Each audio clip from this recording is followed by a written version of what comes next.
at how technology is advancing, it is best that every Ghanaian student gets exposed to digital learning. And looking at students here in the rural areas, they don't have that resources for that.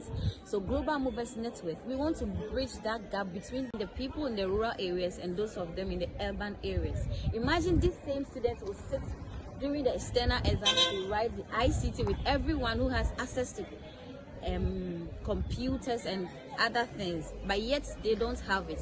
So we are calling on stakeholders and education that they should come on board, and let's provide for these ones for a better future. To invest in people, prioritize education. Thank you. Okay, I'm the and then the headmistress of the school. In the first place, I can see that this technology we are talking about has come part and parcel of our life, and have changed or renewed the way we work, how we travel, and even health accessibility, and even at all the food that we eat. And most important, especially or importantly to me, how we educate the youth on these things.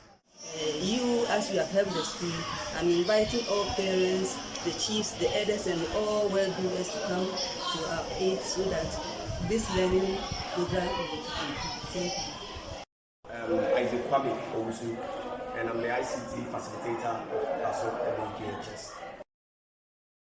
Ever since I started teaching ICT, it's been a little bit challenging actually. From the start, you realize that there are no computers, there's nothing, there's no lab, there's nothing. So it's just abstract teaching.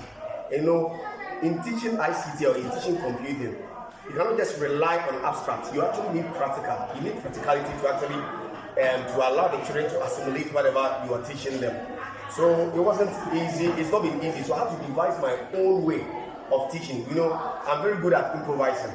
So I had to stop writing notes and try to type and introduce pictures in the material that I type, and I'll have them printed out. And you know, looking at our setting in our community, they are most parents are less endowed. So even if you want them to pay for materials, it becomes so increasingly difficult. So I have to do it on my own way, print them for them for free, so that they'll be able to see pictures to match whatever you are teaching them.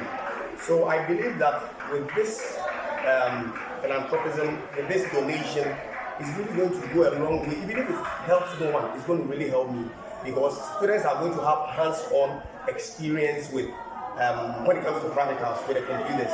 So it got to a time I had to also bring in my own laptop. So now with the inclusion of other laptops, I believe that it's really going to go a long way to help the students when it comes to practicals and among others.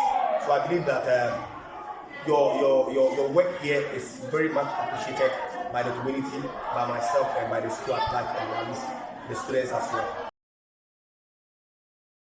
With that, I will say that one of our most challenging, or my most headache, that most of the students too also encounter, is the lack of the ICT lab. Now there is one church, that is Pentecost Church, that has an ICT infrastructure at their premises, and that one is like 5 to 6 kilometers away from here.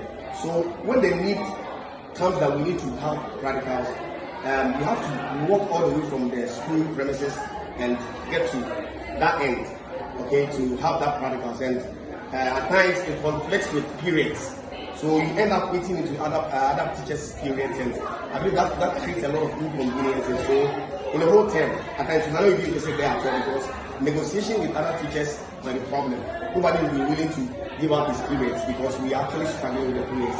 Due to where the kids are also staying, mostly they're not able to really come to school that early. So when you want to take other people's periods, it becomes a little bit of a challenge.